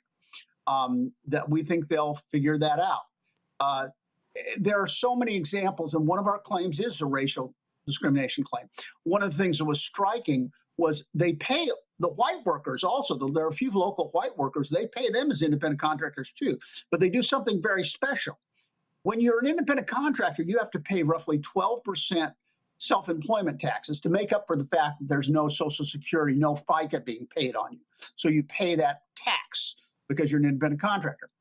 For the white workers, the farm paid, the white worker would come to the farm and say, I owe $6,000 in self-employment taxes, and the farm would write them a check. Didn't do that for any of the black workers. Now, some of them, you know, the IRS hasn't caught up with them yet. A few of them they have, and they've gotten letters from the IRS saying, where's the money? And they say, well, I don't know. I don't think I was an independent contractor. These are not independent contractors. They work for a wage every day. They're given direction. They're just like any other employee. This was just a way for the farm. The farm said, we asked the farmer, well, why do you do it this way? Well, 30 years ago, I talked to my workers and said, would you rather be paid without any taxes coming out or not? And they said, we'd rather have no taxes. And so since it was okay 30 years ago, I figured it's okay today. And again, that consequences of Social Security, what we're seeing in the Delta is all these older, retired, former farm workers from the Delta are either getting tiny, tiny Social Security checks or not any checks at all because they don't have enough credit.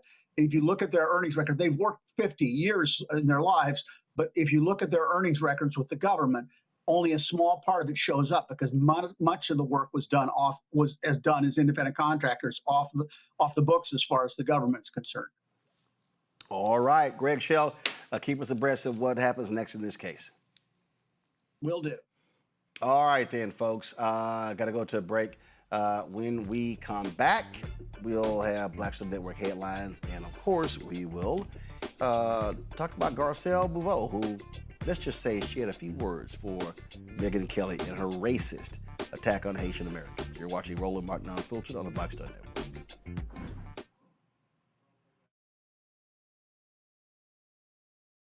Medicare, or about to be, the system is not set up to work for you. Too much fine print, too many plans, and too many people making money off of your confusion. And look, we're used to this. We're no strangers to systems that don't have our best interests at heart. But we don't have to accept it when it comes to Medicare. That's why I'm telling you about Chapter. Their advisors are independent and honest. In fact, they're the only Medicare advisors that compare every plan nationwide. And they're focused on one thing: what works for you. If there's a better plan out there, they'll find it. If you're already in the right one, they'll tell you that too. There are no games. Just last year, people who switched with Chapter saved an average of $1,100. It's 20 minutes and a real person. It's completely free. My parents actually have already called. My mom sent me a text. Folks, give Chapter a call at 724-264-8281, 724-264-8281, and connect with someone you can trust. Folks, these are the kind of services that we need for our audience here at Roland Martin Unfiltered and the Black Star Network. So call Chapter right now, 724-264-8281. Melanie Campbell, National Coalition on Black Civic Participation and Black Women's Roundtable. And we are watching Roland Martin Unfiltered all day, every day, 24/7. Spread the word.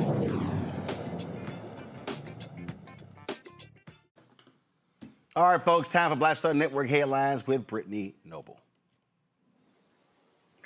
St. Louis Metropolitan Police say a 10-year-old boy is being charged with first-degree murder following a shooting that killed a 7-month-old girl in North St. Louis City. Police believe the boy shot Kimani Parker just after 4:00 p.m. on Friday, June 26th. She was taken to the hospital where she died. According to Missouri law, juveniles must be 12 years or older to stand trial as an adult, so he will likely be charged as a juvenile. Police also arrested the baby's father, 19-year-old Cameron Pondwell. He is charged with second-degree murder and first-degree child endangerment, resulting in the death of a child, and 2 counts of endangering the welfare of a child by creating a substantial risk. Investigators said that they learned Pondwell allegedly kept the gun underneath a mattress in the home, and the 10-year-old boy was aware of where the gun was stored. And 2 women and a toddler were found dead Saturday night at a Jackson, Mississippi home. Jackson police responded to a call around 10 o'clock p.m. and upon arrival at the scene, officers located the 3 victims described as a 26-year-old woman, a 30-year-old woman, and a 2-year-old toddler. The Jackson police officials say all 3 victims had been shot multiple times and died from their injuries. A vehicle, a red 2020 Mitsubishi belonging to one of the victims, which had been taken during the crime, had been located at Manhattan Park in North Jackson on Sunday afternoon. Police are processing it for evidence. Investigators are still working to both identify and then locate suspects in the case. No further information has been released at this time. A 39-year-old white man in Newark, New Jersey is facing felony charges after allegedly attacking a 70-year-old black man during a disturbance last week. Police responded to a house on Seacrest Street around 4:50 p.m. Officers found the victim with significant facial injuries after being allegedly assaulted with a 2x4. Investigators said the suspect, Brandon Watts, and the victim, who live in the same neighborhood, were involved in a verbal altercation when Watt used racial slurs and attacked the victim as he retreated toward the side yard of his home. Police said Watt struck the victim from behind and punched him several more times, causing a fractured eye socket, broken nose, and fractured jaw. The attack happened in the presence of a child. Police also tied Watt to a June 1st harassment complaint involving the same victim on the same street. In that case, the victim told police a man threatened him while using racial slurs. And Chicago rapper Twista pleads guilty to failing to pay over $440,000 in income taxes. His real name is Carl Mitchell, and he's accused of failing to pay taxes between 2019 and 2023. Mitchell signed his guilty plea in federal court on May 26th. According to court documents filed on Wednesday, he's agreed to repay the government more than $441,000. The music artist is facing up to 5 years in prison. In Florida, police say a black woman wore disguises to take teaching exams for several educators that happened in Fort Lauderdale. Prosecutors say 37-year-old Cassandra Knowles had been taking exams in person for other people for $1,000 a test over the last 2 years. Well, Knowles runs a tutoring business and had been taking the exams in person for the last 2 years. She allegedly took exams for a teacher at West Glades Middle School in Parkland and a teacher assistant at Parkway Middle School in Fort Lauderdale. Well, she allegedly went to great lengths to disguise herself to look like her customers, changing her hair, her clothes, and makeup to match each person she was testing. In at least one case, Knowles even dressed as a man to take an elementary education exam. Broward Superintendent Howard Hepburn said that the school district will open its own investigation into the accused educators. Knowles is also accused of taking GED and nursing exams on behalf of others. She's charged with an organized scheme to defraud. And a federal jury has ordered the Detroit club and its owner to pay more than $6.25 million to 3 former employees who spoke out about racism. The verdict capped a year-long legal battle. Employees Maya Hooks, Maria Ferrer, and Charles Liss say they were punished for speaking out about the racist treatment of Black guests and workers at the historic private club downtown. The lawsuit claimed the club's owner and former front office manager retaliated against workers who complained about what they believed was race discrimination. Hooks was awarded $7,490 in lost wages, $200,000 for emotional distress, and $350,000 in punitive damages. All right, folks, we told you last week about these absolutely despicable, racist-ass comments that Megyn Kelly had to say about Haitians after the Supreme Court's temporary protected status ruling that said Trump could send 350,000 Haitians and 6,000 Syrians back. This was the despicable rant of Megyn Kelly. And look, this has been going on for over a dozen years. Go home. Get out. We know our country's better than yours. That's because we filled it with our work ethic and our culture and our values. You being here only dilutes it for us, those who built it and live it. And half of you people, more than half, you won't assimilate. We don't want you. We don't care if you're offended. Get out. Go home. Go back to fucking Haiti. Sorry.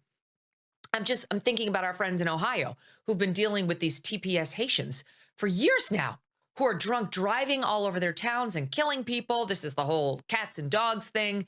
Like, they don't want to live like Americans live. And this was supposed to be it was supposed to be temporary help. And it's turned into another backdoor way of allowing someone permanent residency here. And they take advantage of all of our public services. And just lying, just spewing absolute bullshit. Well, actress Garcia Bouveau, who is Haitian American, she clapped back against Megyn. Hi, sak passe. Staying silent in the face of racism and hate is something that I refuse to do. This past week, the lies that have been spewed about the Haitian community, about my community, have been disgusting, deeply hurtful, and dangerous. Now, this is not about politics. It's about humanity. We must condemn this kind of hatred, this kind of racism for anyone. I have always been a proud Haitian immigrant, coming to America, working hard. That's what we do. Coming from gratitude. And I will not sit by and let people talk about my community in any way they want for their own gain. The power we have is the power to vote, to register and vote and stop this madness, this chaos. Haïtiens, c'est pour nous sortir, c'est pour nous voter, c'est pour nous register, c'est pour nous parler avec tout le monde que nous connaît qui ka vote. C'est là nous gain power. I am not going to sit by. It's just not okay to treat people like this. We're supposed to be uplifting each other. From our leaders to our neighbors. This has got to stop. And we have to do something about it. We can't just sit by. Thanks for listening. Register to vote. We have 50-something days. Go out and vote. We need to stop this chaos. You know, I'm glad that she said what she had to say, Jolanda, because when you have these bigots like Megyn Kelly, significant viewership on YouTube and following as well, they should be challenged, corrected, because what she said were lies. The Republican governor of Ohio made it clear that they want those Haitian workers there because they're doing jobs that white folks in Springfield are not doing, and that city was dying. And so it's just, but all of this is just showing, exposing exactly who the bigots are every time they open their mouth. But I mean, one of the things that confused the hell out of me was when she said, like, leave those of us who built this. Who? White people? White people ain't built this country, like, for sure. And Trump has just made it okay for them to demonize any country that's black. And they can say anything and people believe it. And so, you know, one of the things that frustrates me even about us is we are surprised when white people white, right? I'm not surprised when they do that. And I think that she did what we all have to do is every single solitary time that they come at us, that anti-Blackism, then we need to call it out, just like Gabrielle or Garcielle did. And look, I don't speak the language. I think it's French that she speaks. But I think that we need Creole. Creole. Okay, well, so Creole. And my point is that I think some people don't even know if they know Haitians, right? I didn't know that she was of Haitian descent. And I think that when people who are the target of this anti-Blackism speak out, some people don't know they know us. And so I just think it's very, very important. But they're racist. White folks is open season on anybody Black. It's Haitians now. It's going to be somebody else later. So if we don't check her with Haitians, the next thing you know, they're going to be coming for us. Listen, I'm always about checking them, Kelly, any time of the day. Any time of the day. I mean, and pardon my French, no pun intended, but Megyn Kelly has always been a bitch. She always has. And the fact that nobody loves her enough to tell her that side ponytails, should have stayed in the early 2000s, really late 90s. I mean, no one in your camp loves you enough to tell you and guide you out of your stupidity. I'm not taking anything that she has as fact, as golden, as something to be respected or revered in any way. I truly forgot that she existed before this clip because, again, I do my best to ignore ignorance. And she is just the talking head for bitch-made behavior as far as I'm concerned. So, I do my best to keep this, to keep my world, insulated from the caucasity of today. And it is unfortunate that she is the talking head for such things. Again, we know what she said is not fact. We know what she said comes from a place rooted in hatred and, frankly, jealousy, because God forbid her ancestors were able to overcome and triumph over the adversity that Haitian Americans have done. If anything, she perpetuated the vitriol that Haitian Americans had to endure. I would be embarrassed by that too. I would be embarrassed and wear a ponytail like that too if I came from stock like that. So again, I don't listen to bitches. Like I just don't. Velma? Listen, Megyn Kelly should know exactly how I feel about her. And it's not surprising that she don't even know her own history. Like, the history we know about Megyn is she made her millions off putting an end to laying on her back. Something that white women are used to doing, which is how they have attained certain levels of success. That's their identity. That's their DNA. And well, she was a part of. You had that whole issue at Fox News. There were no. I don't recall any stories saying she slept with Roger Ailes. But no, that's not what I said. Yeah, that's not what I said. When I said she put an end to laying on her back. Okay. So that's just the reality of what we deal with these type of white women in corporate America. They don't have a understanding of what this country really stands for. African Americans built this country. I looked pretty on our back, outside, but this through our generations of labor, through the sacrifices that our ancestors made, through pain, our resilience, and survival mode. Now, the one thing that she continues to do is try to rob what history says about this country to make it fit her narrative. So when she wakes up in the morning, it's not surprising to me that she doesn't like herself. She lives inside of a person that hates everyone, when the reality is she hates her own self.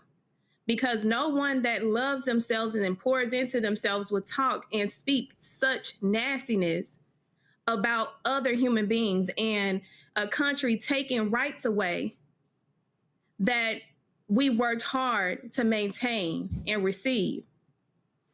And it doesn't change the fact that she says these things. The only thing I would say to an individual like that is, when it's your time to go and stand next to immigrants, and you have to stand next to them in the eyes of God, let's see what his response is. Will it be job well done, or your job was never finished? Oh, it's going to be none of that for Megyn Kelly. And so she deserves to get called out anytime. And again, that was an absolute, just shameful, despicable racial attack that she issued. And so, yeah, she can go to hell. And frankly, Megyn, you could take your ass back to where your people came from, because the people who only can claim this land are Native Americans. So why don't you go to fuck back? Just saying. All right, y'all. Today, Bishop William Barber's repairs of the Breach Poor People's Campaign continue their Moral Mondays here in Washington, D.C. Bishop Barber had been traveling in Germany for the past week, speaking to churches from all across the country. This was Bishop, this was right here, folks, Alan O'Neill Jackson, who was speaking today. Check this out. Thank you, Dr. Broom, Bishop Barber. I come today, my brothers and sisters, standing with you in the public square, this public pulpit, with a heavy heart. Over and over in our sacred texts, we are reminded, when the stranger sojourns with you in your land, you shall not do him wrong. You shall treat the stranger who sojourns with you as the native among you, and you shall love him as yourself. For you were once strangers in the land of Egypt. Cursed is anyone who withholds justice from the foreigner. And the words of Jesus, I was hungry and you gave me something to eat. I was thirsty and you gave me something to drink. I was a stranger and you invited me in. And yet we have this immoral, shameful, unjustifiable decision from the Supreme Court to end the temporary protective status for more than 1 million of our Haitian and Syrian brothers and sisters who have fled war and disaster and now told they must be on the next plane back. With this immoral, shameful, and unjustifiable decision, asylum seekers can now be turned away at the door, sending the most vulnerable back toward the danger they ran from. This is an immoral, shameful, unjustifiable decision, egged on and plotted and celebrated by this administration. And so I come today to this public square, this public pulpit, with a heavy heart. I stood a few years ago with Bishop Barber and others in Springfield, Ohio, with the Haitian community, when they had been dehumanized and demonized and otherized and accused of eating dogs and cats by the current occupant in the White House. But we went to Springfield, Ohio, and community leader after community leader, pastor after pastor, neighbor after neighbor stood up and said, "That's a lie. That's a bold-faced, bald-faced lie. These people have not hurt us or harmed us. They have helped us and given us hope. They are our neighbors. We had a city in decline, a city losing population, a dying community before they showed up. Haitians now make up 25% of the population in Springfield, Ohio.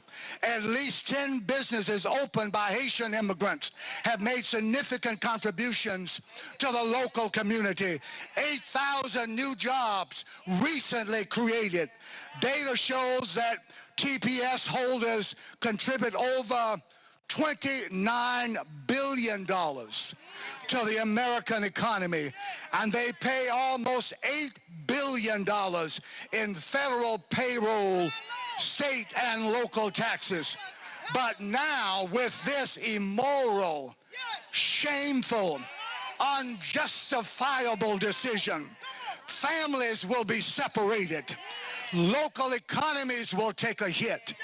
People will be forced back to countries in the grip of violence, instability, and humanitarian collapse.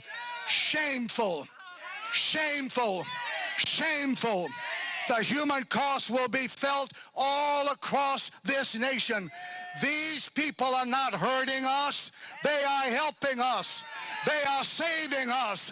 They are enlarging our community. They are our neighbors. They are our sisters and brothers. Yes, here we are with this immoral, shameful, unjustifiable decision, and our hearts are heavy. But we've come to this place with new resolve, with moral outrage, with righteous indignation, with a new determination, with made-up minds. The moral arc of the universe is long, and it bends towards justice.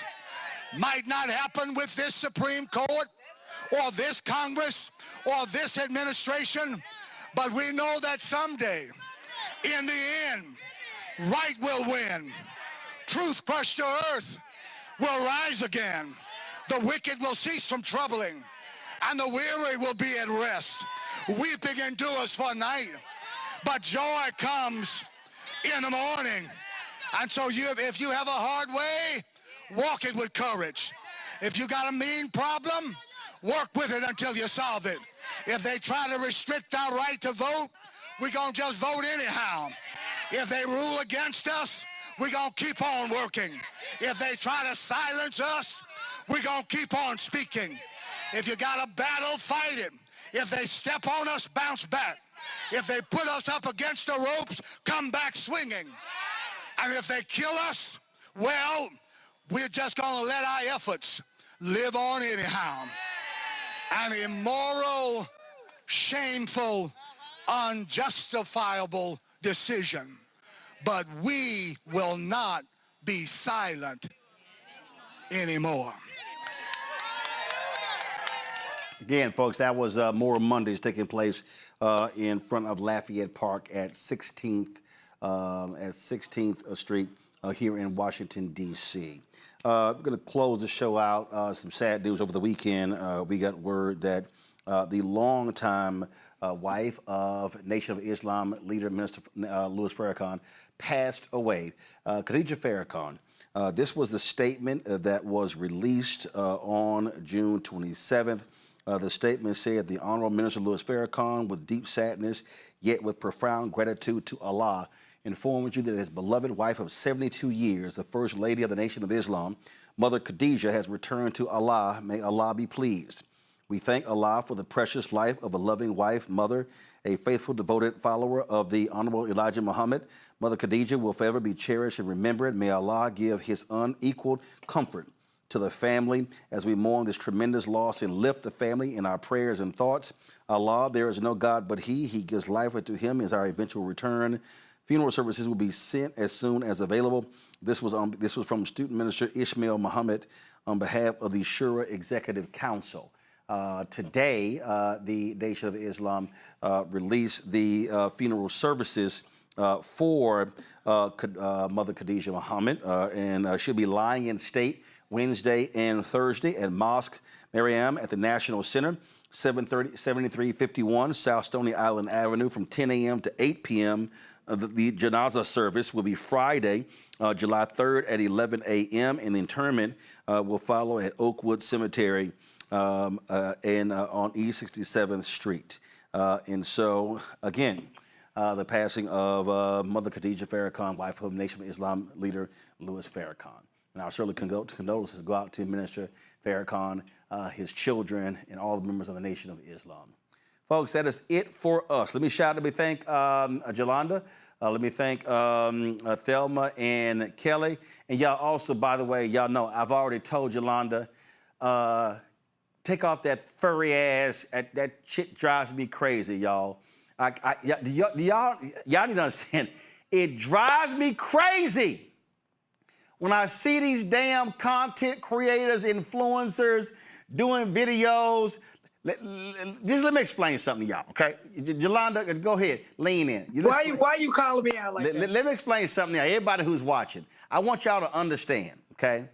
Jolanda, take that little furry thing off, okay? No, I need people to understand. Y'all, that little furry thing that you're seeing, that gray and black, no, I want you to hold up to your camera.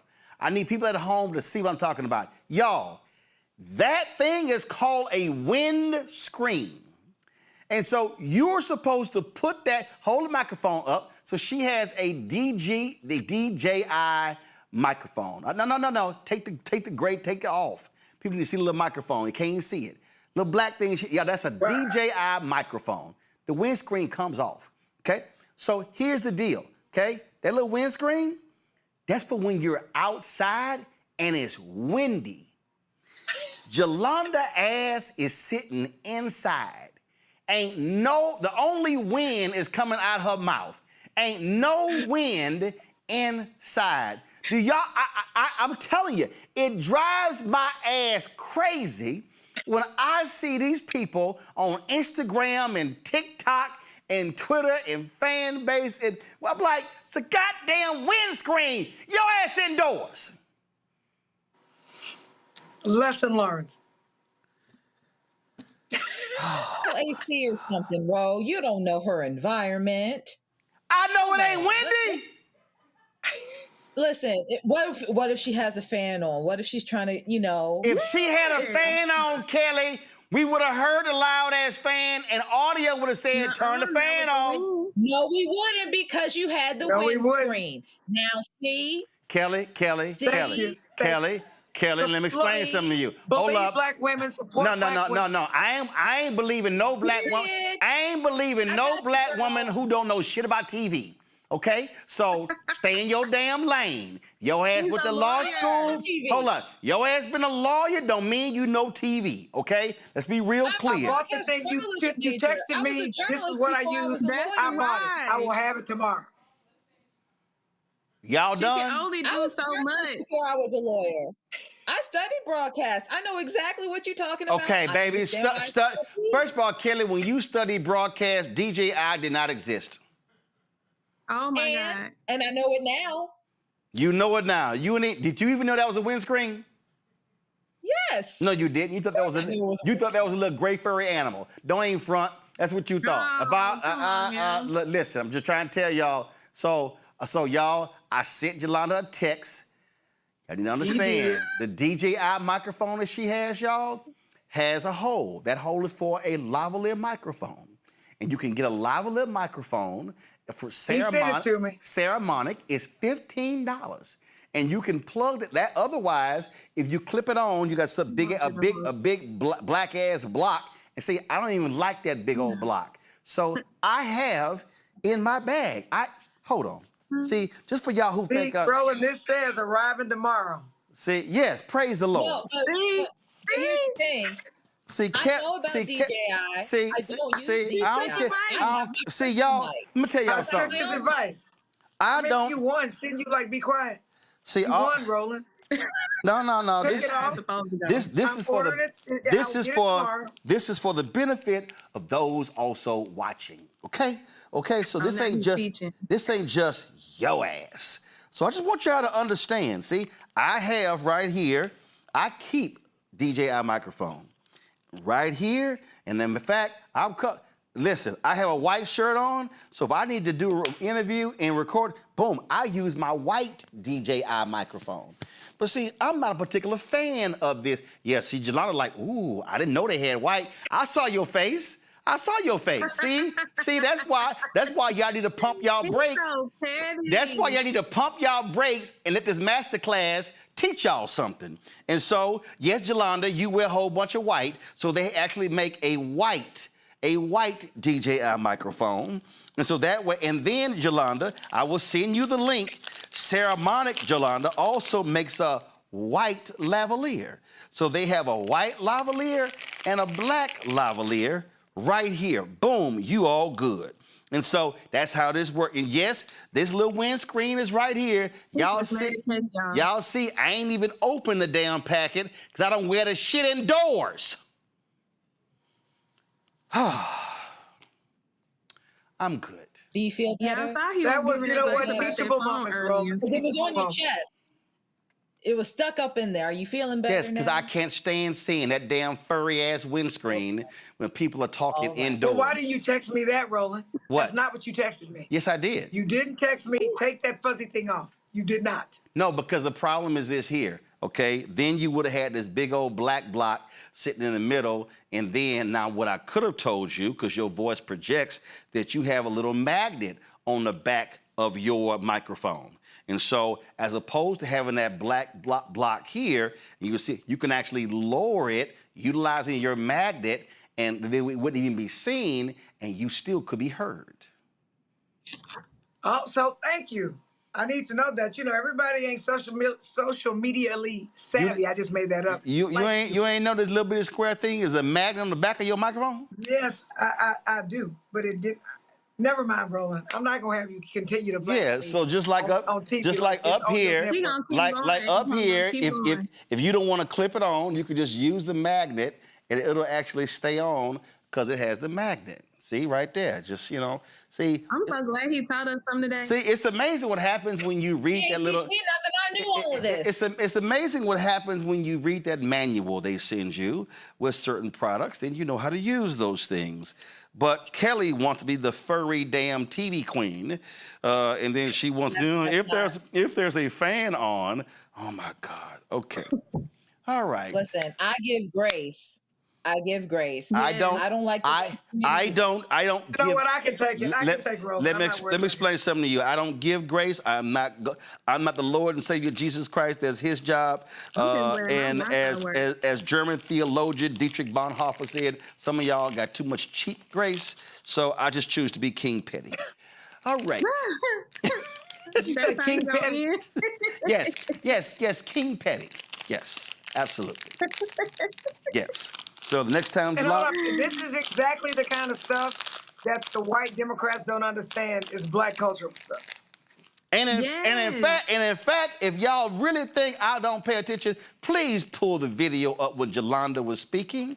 Many of y'all probably didn't notice. Yolanda wanted to make sure that her team captured her damn audio because I saw your ass with that big old microphone clipped on. See, you think I don't pay attention. Do you not see? He didn't pull the clip. Am I lying? Did you have that big ass microphone on? No, I have learned that when you have on a mic, it has better sound quality. So yes. Precisely. Because probably what happened was. We needed to hear that. We needed to hear that. No, I'm gonna tell y'all what happened. What happened was Yolanda probably had one of her staffers sitting there recording, and so versus having the sound system speaker, and trust me, I told John Hope Bryant the exact same thing. I told Ben Crump the same thing. I said, stop posting them goddamn videos. We got badass audio. I said, get your ass a DJI mic, put it on the damn podium. I'm just letting y'all know I did. I said, put it on the podium or wear it so we can have some quality audio. Because in the TV business, I learned something with that too. Okay. In the TV business, the two most important things your ass better have: quality audio and quality lighting. That's when I see an independent movie, I can always tell when they didn't have much money. When the audio and the lighting is bad. I'm just saying. And I bought all these things because Roland did tell me to buy them. This is true. I was like, but he literally did tell me where to put stuff. He didn't tell me I could sit it on a desk. Okay, he did not. So that's on you, Roland. Like, he didn't tell me none of that. Because I would have thought you would have read the manual. Okay, we are done with this DJI microphone video masterclass. So yes, let me thank Furry Kelly Bethea. Let me thank Thelma, and then let me thank Yolanda Furry Microphone Jones. We appreciate it. Thank you so very much, folks. That's it for us. Please support the work that we do. Join our Bring the Funk fan club. If you want to contribute to the show via Cash App, use the Stripe QR code. You see it right here on the screen. That, of course, is also for credit cards, and so you want to utilize that. Checks and money order. I'm going to go to the mailbox tomorrow, so y'all calm down. And so I told y'all, when y'all send them checks and money order, listen, you can't be thinking it's going to get deposited, in 2 or 3 days, okay? Because we got to go to the mailbox. We got to get them. We got to open each envelope. I got to pull it out, separate the notes that y'all give from the check and the money order and the envelope. I got to sign the back of it, take a picture, deposit it. Not all money orders can be deposited that way. Then I got to sit here and actually type up the names of the donors, put it on the list. There's a process here.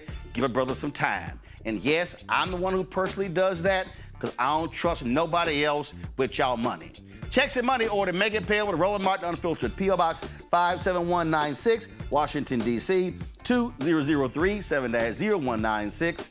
Why are we showing that right now? I'm still on the money. Can y'all slow down? Can you go back to the previous graphic? Thank you, okay? Y'all messing the money up, okay? Interns, that's how y'all gonna get paid. I will gladly stop payment on y'all checks, okay?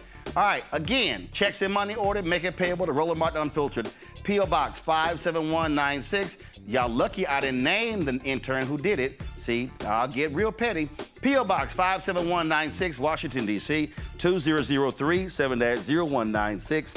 PayPal's R Martin Unfiltered, Venmo RM Unfiltered, Zelle, Roland at RolandSMartin.com, Roland at RolandMartinUnfiltered.com. Hey, y'all who on YouTube, hit the damn like button. Y'all been bullshitting all day. We should easily get 1,000 likes. Y'all playing around. Let's hurry up and get it done before I leave. Download the Black Star Network app. We're closing in on 200,000 downloads.